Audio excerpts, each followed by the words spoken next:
দুশ্চিন্তা এবং ডিপ্রেশন আমাদের জীবনেরই অবিচ্ছেদ্য অঙ্গ। যত নবী রাসূল পৃথিবীতে এসেছেন এবং আল্লাহর যত প্রিয় বান্দাগত হয়েছেন, তাদের প্রত্যেকেরই জীবনে কম বেশি দুশ্চিন্তা এসেছে।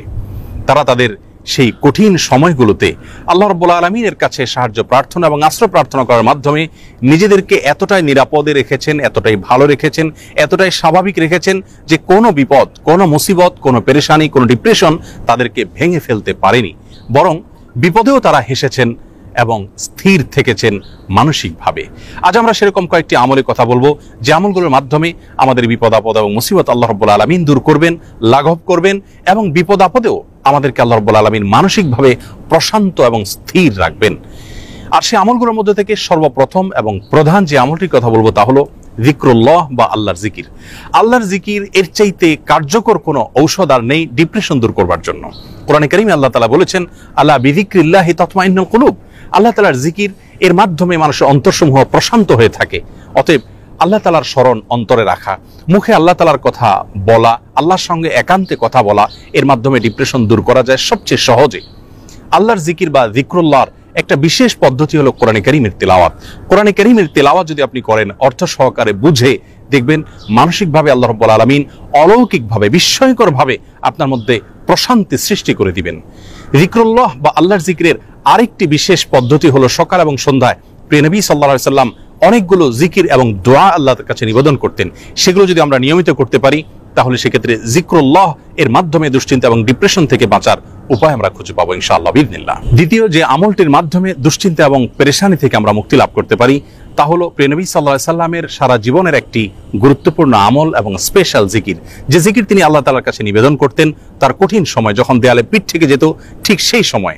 আর সেই জিকিরটি হলো লা ইলাহা ইল্লাল্লাহুল আযীমুল হালিম, লা ইলাহা ইল্লাল্লাহু রাব্বুল আরশিল আযীম, লা ইলাহা ইল্লাল্লাহু রাব্বুস সামাওয়াতি ওয়া রাব্বুল আরদ ওয়া রাব্বুল আরশিল কারীম। এই জিকিরের মাধ্যমে আল্লাহ রাব্বুল আলামিনের একত্ববাদের স্বীকৃতি, আল্লাহর মাহাত্ম্যের বর্ণনা করার মাধ্যমে আমরা দুশ্চিন্তা এবং পেরেশানি থেকে মুক্তি লাভ করতে পারবো ইনশাআল্লাহ বিইذনিল্লাহ। তৃতীয়ত যে আমলের মাধ্যমে আমাদের বিপদ আপদ এবং কঠিনতম সময়ে আল্লাহ তাআলার আশ্রয় প্রার্থনা করতে পারি, দুশ্চিন্তা থেকে মুক্তি লাভ করতে পারি, সে দোয়াটি প্রিয় নবী সাল্লাল্লাহু আলাইহি সাল্লাম সারা জীবন নিয়মিত পাঠ করতেন। আনাস রাদিয়াল্লাহু তাআলা আনহু তার 10 বছরের সেবক ছিলেন। তিনি বলেছেন, আমি নবী আলাইহিস সালামকে দেখেছি এই দোয়া সবসময় তিনি পাঠ করতেন এবং আল্লাহ তাআলার কাছে দুশ্চিন্তা এবং পেরেশানিতে আশ্রয় প্রার্থনা করতেন।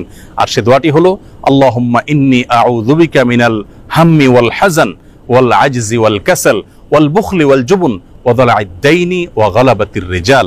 দোয়াটির অর্থ হলো আল্লাহুম্মা ইন্নী আউযু বিকা মিনাল হাম্মি ওয়াল হাযান, আল্লাহ আপনার কাছে আমি আশ্রয় প্রার্থনা করি, মুক্তি চাই পেরেশানি, দুশ্চিন্তা এবং ডিপ্রেশন থেকে, এবং ওয়াল আজজি ওয়াল কাসাল, অক্ষমতা এবং অলসতা থেকে এবং কৃপণতা থেকে, ভীরুতা থেকে আপনার কাছে আমি আশ্রয় প্রার্থনা করি, ঋণের যে চাপ প্রেশার আছে সেটি থেকে, এবং মানুষ আমার উপরে যেন চড়াও না হয় সে বিষয়ে আপনার আশ্রয় প্রার্থনা করি। চতুর্থত যে আমলের মাধ্যমে আমরা দুশ্চিন্তা, পেরেশানি এবং জীবনের কঠিন সময় আল্লাহ রাব্বুল আলামিনের স্পেশাল সাহায্য পেতে পারি তা হলো সালাত। সালাত হলো আল্লাহর সঙ্গে সংযোগ স্থাপনের সবচেয়ে সহজ মাধ্যম। প্রিয় নবী সাল্লাল্লাহু আলাইহি সাল্লাম বলেছেন, সহিহ মুসলিমে বর্ণিত হয়েছে, আকরাবু মা ইয়াকুনুল আবদু মির রাব্বিহি ওয়া হুয়া সাজিদ। বান্দা যখন সিজদায় চলে যায় তখন আল্লাহর সবচেয়ে নিকটতম অবস্থানে সে চলে যায়, আল্লাহর সবচেয়ে কাছাকাছি যেতে পারে। এজন্য প্রিয় নবী সাল্লাল্লাহু আলাইহি সাল্লামের সারা জীবনের অভ্যাস ছিল, সূরা আবু দাউদে বর্ণিত হয়েছে, কানা ইযা হাযাবাহু আমরুন ফাযাআ ইলা সালাহ। প্রিয় নবী সাল্লাল্লাহু আলাইহি সাল্লামের জীবনে যখনই কোনো সমস্যা দেখা দিত তিনি সালাত আরম্ভ করতেন। এজন্য দুশ্চিন্তা থেকে মুক্তির জন্য সালাত এটি অতুলনীয় আমল, এর সঙ্গে অন্য কোনোটির কোনো তুলনা চলে না। আমরা যখনই কোনো বিপদ দেখা দিবে, কোনো পেরেশানিতে আমরা ভেঙে পড়ার উপক্রম হব, তখনই সাথে সাথে ওযু করে আমরা যদি নিষিদ্ধ সময় না হয় 2 রাকাত সালাতে দাঁড়িয়ে যাব, দীর্ঘ কেরাতে, দীর্ঘ রুকুতে, দীর্ঘ সিজদায় ধীর স্থিরতার সাথে 2 রাকাত সালাত আদায় করে আল্লাহর কাছে হাত তুলে আমরা চোখের পানি ফেলে দিব। সালাতের মধ্যে দুশ্চিন্তা এবং বিপদ থেকে মুক্তি লাভের জন্য যে সালাতটি সবচেয়ে বেশি কার্যকর এবং আমার জীবনে বারবার আমি পরীক্ষা করে দেখেছি যে এর মাধ্যমে আল্লাহ রাব্বুল আলামিন অলৌকিকভাবে, বিস্ময়করভাবে দুশ্চিন্তা থেকে মুক্তি দান করে থাকেন, তা হলো তাহাজ্জুদের সালাত। ভোর রাতে যখন আপনি সবাই ঘুমিয়ে থাকবে তখন উঠে 2 রাকাত সালাতে দাঁড়িয়ে যাবেন ওযু করে এবং দীর্ঘ সময় নিয়ে ধীরস্থিরতার সাথে কায়মন বাক্যে আল্লাহ তাআলার কাছে সালাত নিবেদন করবেন। সালাতের পরে যখন 2 হাত তুলে আপনি প্রার্থনা করবেন, ঝরঝর করে চোখের পানি আপনার চলে আসবে, আল্লাহর সঙ্গে একান্তে কথা বলবেন, আপনি নির্ভর ফিল করবেন, দুশ্চিন্তা থেকে মুক্তি লাভ করবেন ইনশাআল্লাহ বিইذনিল্লাহ। অতএব দুশ্চিন্তা থেকে মুক্তি লাভের জন্য এই সালাতের আমলটিকে সবচেয়ে বেশি গুরুত্বের সাথে আমাদের করার চেষ্টা করতে হবে। 5 নম্বর যে আমলটির মাধ্যমে আমরা বিপদ আপদ এবং কঠিন সময় আল্লাহ তাআলা আশ্রয় প্রার্থনা করতে পারি তা হলো ইস্তেগফার।